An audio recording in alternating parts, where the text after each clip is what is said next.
मिथिलावासी के गोर लागै छी। आइ हम अहाँ सब संगे ई भयंकर जाड़ में ठिठुरैत जाड़ के रेसिपी लऽ के एलहुँ हैं, जे ने दालि बनबे के झंझट ने तरकारी बनबे के झंझट, और बस एकटा पॉट में एकरा भरपूर मील के रूप में अहाँ बना सकै छी, भरपूर न्यूट्रिशन के साथ। एहि के लेल एकटा कुकर लऽ लिअ, 3 से 4 चम्मच तेल दऽ दियौ। तेल जहिना गरम भऽ जायत ओहिमे एकटा तेजपत्ता, 2टा लाल मिरचाई, एकटा दालचीनी के टुकड़ा, एकटा जावित्री, 1-2टा इलायची, 2टा बड़ी इलायची, एहिठमा 5 से 6 लौंग दऽ दियौ, संगमे 10 से 12 काली मिर्च, आधा चम्मच जीर दऽ कऽ एकरा 15 सेकेंड के लेल पका लिअ। जहिना ई 15 सेकेंड के लेल पाकि जायत, एक मीडियम साइज के प्याज सेहो काटि कऽ डालि देबै। आब एकरो जे छै से 2 मिनट के लेल भुजबै। बहुत कलर चेंज नहीं करे के छै, एते कलर चेंज करे के छै जे हल्का सा ही ब्राउन भऽ जाए।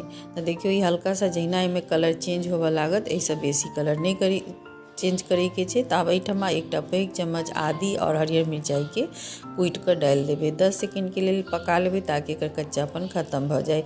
जहिना 10 सेकेंड पकला के बाद एकटा मीडियम साइज के टमाटर काटल दऽ देबै, ताकि 10 से 15 सेकेंड एकरो भूजि लेबै ताकि ये जे छै से पकि जाए। आब एहिमे कनी आधा चम्मच मिरचाई के पाउडर डालबे, आधा चम्मच हरद वाला पाउडर डालबे और आधा चम्मच भुजलाहा जीरा के पाउडर डालबे। संग में नून डालबे स्वादानुसार। तऽ एहिठमा हम 1.5 चम्मच नून डालि रहल छियै, अहाँ अपन स्वादानुसार कम या ज़्यादा कऽ सकै छियै। आब 1 मिनट के लेल मसाला के लो फ्लेम पर भूजि लियो। जहिना ही 1 मिनट मसाला भुजा जायत, एहिमे कनी हरियर तरकारी काटल डालबै। तऽ जाहिमे फूल गोभी, बीन्स, आलू और गाजर हम लेलियै यऽ। अहाँ चाही तऽ एहिमे मटर लिअ, बेबी कॉर्न लिअ, मशरूम लिअ, सोया चंक लिअ, जे इच्छा है से अहाँ डालि सकै छी। आब एकरा भूजि लियो, बिना झाँपने एकरा 2 मिनट के लेल भूजै के छै। गैस के फ्लेम हाई कर दियो ताकि मसाला के साथ ई तरकारी जे छै से बढ़िया से भुजा जाए। आब देखियो ई सब्जी जे छै से भुजा गेली है। तऽ एहिमे आब हम एहिठमा चाउर यूज करबै। तऽ हम एहिठमा बासमती राइस यूज कऽ रहल छी। अहाँ जे रेगुलर खाइ छी सेहो तहू चाउर से ही बन सकैए। तऽ एकरा हम धो कऽ 15 मिनट के लेल पानि में सोख कऽ के छोड़ि देने रहिए। आब पानि निकालि कऽ एहि चाउर के एहिमे धऽ देबै। एकरो झाँपबै नहीं, 2 मिनट के लेल एकरो पहले हाई फ्लेम पर भूजि लेबै। बेसी नहीं भूजै के छै, नहीं तऽ चाउर टूटि सकैए। ताहि दुआरे हल्का हल्का एकरा चलाबैत एकरा भूजै के छै। आब देखियो ई 2 मिनट जे छै से हाई फ्लेम पर भुजा गेली है।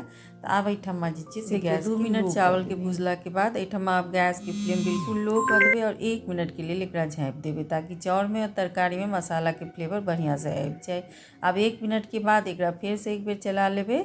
और एहिठमा हम पानी यूज करबै। तऽ जेहि नपना से अहाँ चाउर नापने छी, चाहे वो बाटी हुए, कप हुए या गिलास हुए, ओकर 1.5 गुना अहाँ पानी डालबै। तऽ एहिठमा हम कप से 1.5 कप जे छै से चाउर लेने छियै। तऽ एहिठमा हम 2 कप और 2.5 कप करीब हम एहिठमा पानी डालबै। तऽ ई 2 कप भऽ गेल और आधा कप पानी हम और डालबै। तऽ देखियो 2.5 कप हम पानी डालि देलियै यऽ। आब एकरा चला कऽ और एहिमे जे छै से कनी होममेड गरम मसाला के यूज कऽ रहल छी हम। अहाँ कोनो गरम मसाला चाही तऽ डालि सकै छियै। तऽ 1/4 चम्मच एहिठमा जे छै से गरम मसाला डालबै, काटल हरियर धनिया पत्ती डालबै और संग में जे छै से 1 चम्मच देशी घी डालबै। एहिमे मिक्स कऽ देबै और कुकर के बंद कऽ देबै।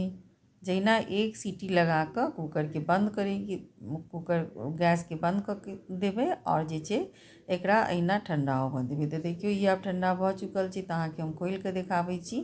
एहिठमा देखियो तहरी जे छै से बिल्कुल तैयार अछि। जाड़ के स्पेशल रेसिपी छै। एकर जे छै फुल मील रेसिपी छै। 1 पॉट में वह फुल मील रेसिपी बनि जायत। तऽ फोक के सहायता से अहाँ कनी एकरा चला लिअ। आब एकरा हम एहिमे मिक्स कऽ दे, आप सर्व कऽ लेबै। तहिया देखियो एकटा प्लेट में हम एकरा सर्व कऽ रहल छी। गर्मा गर्म जाड़ में खाओ और अपन अनुभव कमेंट सेक्शन में जरूर लिखू। पसंद आबैत हुए तऽ लाइक केनाइ बिल्कुल नहीं भूलू और हमर पेज के फॉलो जरूर करू। तऽ उम्मीद है जे अहाँ सबके ये जरूर पसंद आयत। आई जाड़ में अहाँ ई रेसिपी जरूर ट्राई करब। अपन अनुभव हमरा कमेंट सेक्शन में जरूर लिखब। तऽ चलू फिर मिलै छी एही तरह के वीडियो के साथ एक बेर फिर। जय मिथिला, जय मैथिली।